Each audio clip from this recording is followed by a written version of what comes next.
यावर्षीही प्रमोशन न मिळाल्यामुळे आमच्या डिस्टर्ब झालेल्या मनाला शांत करण्यासाठी आम्ही जाऊन पोचलो मुंबईतील काळबा देवीजवळील नरनारायण या मंदिरात. ह्या मंदिराच्या भव्य प्रवेशद्वारातून आम्ही आत आलो.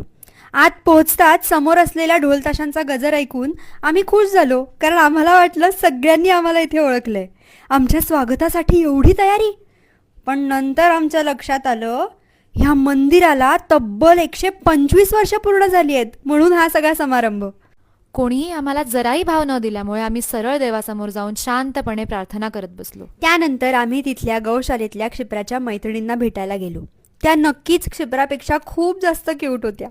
त्यांनी आम्हाला ओळखल्यामुळे आम्हाला खूप आनंद झाला आणि आम्ही त्यांना नमस्कार सुद्धा केला.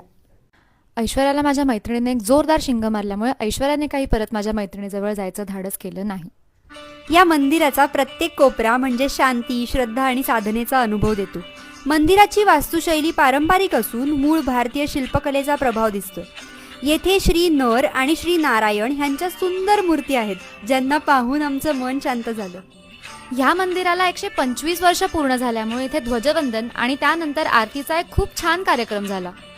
यानंतर सुप्रसिद्ध गायक अमेय दाबली यांच्या मधुर आवाजात भजनांचा एक अतिशय सुंदर कार्यक्रम झाला, ज्यात आम्ही दोघी तल्लीन होऊन गेलो. मित्रांनो, मुंबईत असताना जर तुम्हाला एक शांत आणि भक्तिमय अनुभव घ्यायचा असेल तर एकदा नर नारायण मंदिराला नक्की भेट द्या.